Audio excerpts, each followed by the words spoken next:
اور جو کچھ کماتی وہ مردوں کو دے دیا کرتی، مگر وہ ظالم مرد ان عورتوں پر کچھ بھی خرچ نہ کیا کرتے، عورتوں کو جانوروں کی طرح مارتے پیٹتے تھے، ذرا ذرا سی بات پر عورتوں کے کان، آنکھ اور ناک کاٹ دیا کرتے تھے، عورتوں کو دردناک سزائیں دے کر قتل کر دیا کرتے۔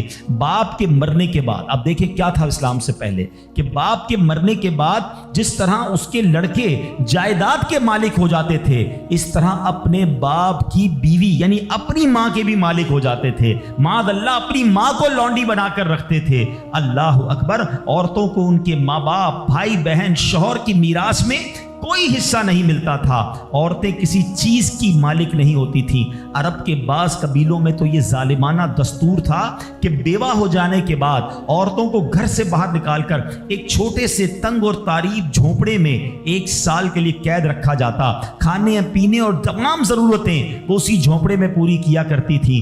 بہت سی عورتیں گھٹ گھٹ کر مر جاتی، جو زندہ رہ جاتی تو 1 سال بعد ان کے دامن میں اونٹ کی مینگنیاں ڈالی جاتی اور ان کو فورس کیا جاتا کہ کسی جانور کے بدن سے اپنے بدن کو رگڑیں، پھر اسی گندی حالت میں پورے شہر پر ان کا چکر لگایا جاتا تھا اور گویا یہ اعلان ہوتا تھا کہ اس عورت کی اب عدت ختم ہو گئی ہے۔ اللہ اکبر، ایسی ایسی رسمیں تھیں، ایسے رواج تھے، عورتیں بلبلاتی، روتی، تڑپتی، مگر ان عورتوں کے زخموں پر کوئی مرہم رکھنے والا نہیں تھا، کوئی فریاد سننے والا نہیں تھا۔ اللہ اکبر، 12 ربیع الاول کی صبح صادق کے وقت کائنات میں ایک ایسا نور جلوہ گر ہوا، ایک ایسی شخصیت آئی جہاں جس نے جہالت کے اندھیروں کو ختم کیا، وہاں ساری دنیا کی عورتوں کے لیے ایک ایسے دکھ کا مداوع بن کر آئے۔ نبی پاک علیہ الصلوۃ والسلام ایسے احکامات لے کر آئے، اتنی پیاری شریعت اور مذہب لے کر آئے جس میں اللہ کے دین نے عورتوں کو ایسا مقام عطا کیا کہ سبحان اللہ، عورتوں کی قسمت کا ستارہ چمک اٹھا۔ اسلام کی بدولت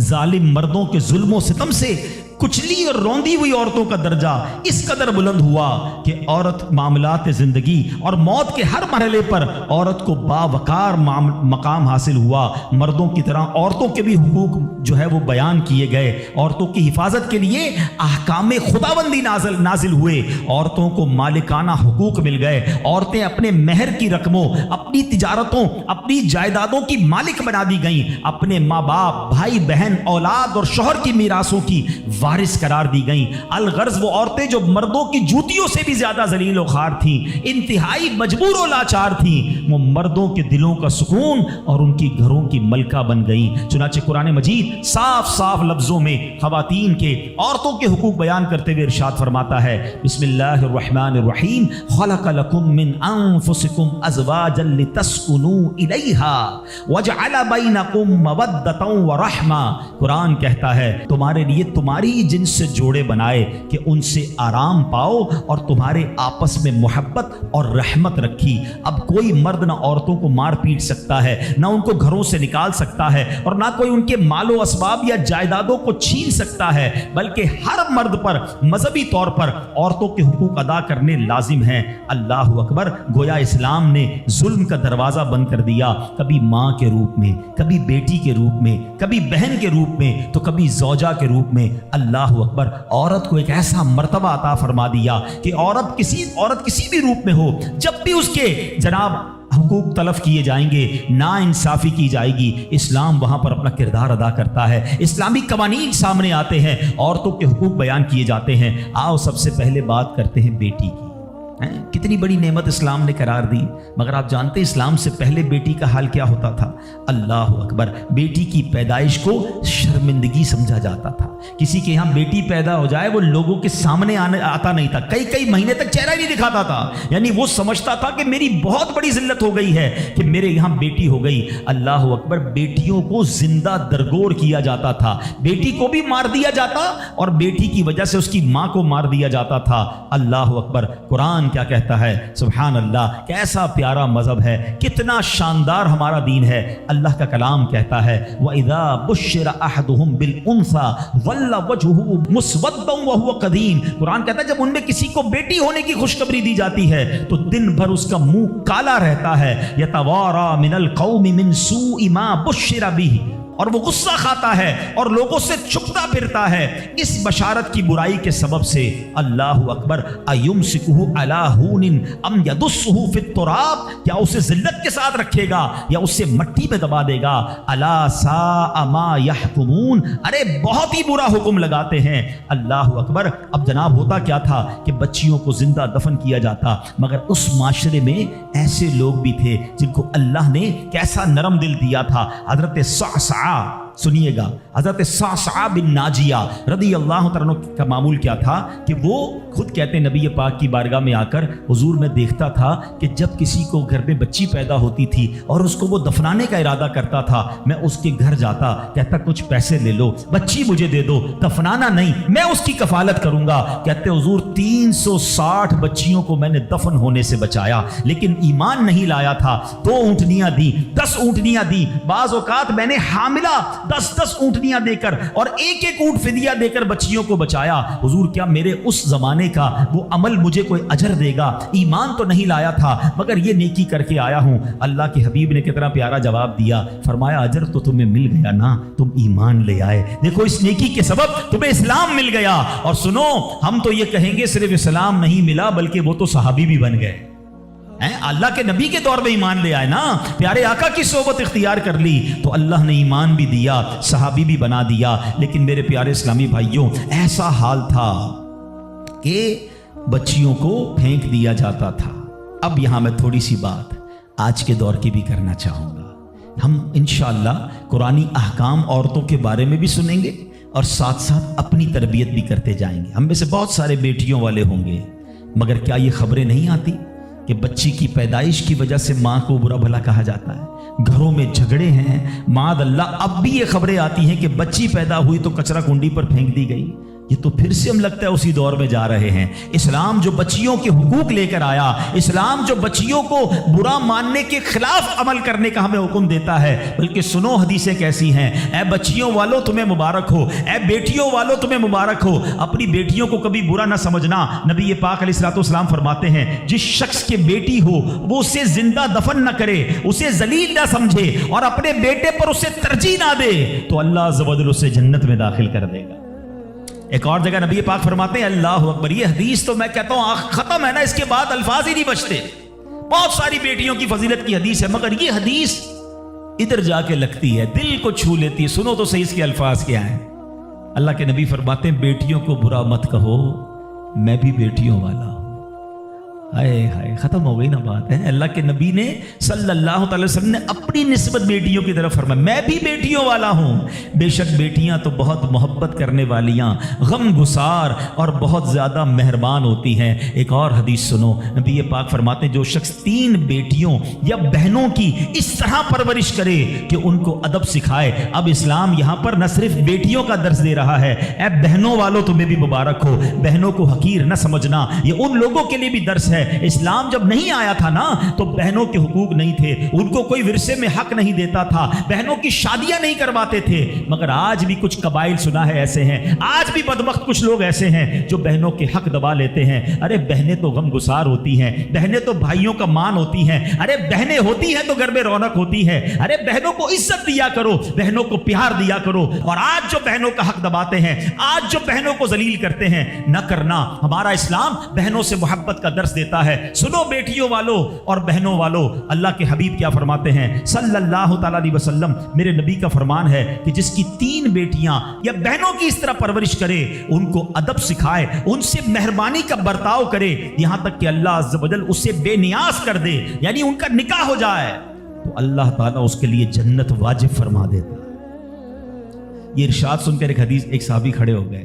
صحابہ کے سوال بھی بڑے کمال کے ہوتے ہیں۔ یقین کرو ہمارے بہت سارے کام سیدھے جو ہے نا، ہمارے لیے بہت ساری آسانیاں صحابہ کے سوالات نے کر دی۔ اب ہو سکتا ہے یہاں میرا کوئی بھائی ایسا بیٹھا ہو جس کی 3 بیٹیاں نہ ہوں، وہ کہتا ہے میری تو 2 ہیں۔ صحابی نے سوال کیا حضور اگر 2 لڑکیوں کی پرورش کرے تو ارشاد فرمایا اس کے لیے بھی یہی اجر و ثواب ہے۔ راوی فرماتا ہے یہاں تک کہ اگر ایک بیٹی کا بھی لوگ ذکر کرتے تو نبی پاک اس کے بارے میں یہی فرماتے۔ مگر ایک روایت اور بھی موجود ہے کہ ایک صحابی نے کھڑے ہو کر کہا حضور اگر کسی کی 1 بیٹی ہو، اللہ کے نبی نے فرمایا 1 بیٹی ہو تو بھی جنت واجب ہو جاتی ہے۔ بیٹیوں پر شکایت، بیٹیوں پر منہ چڑھاتے ہو، بیٹیوں پر لڑائی کرتے ہو۔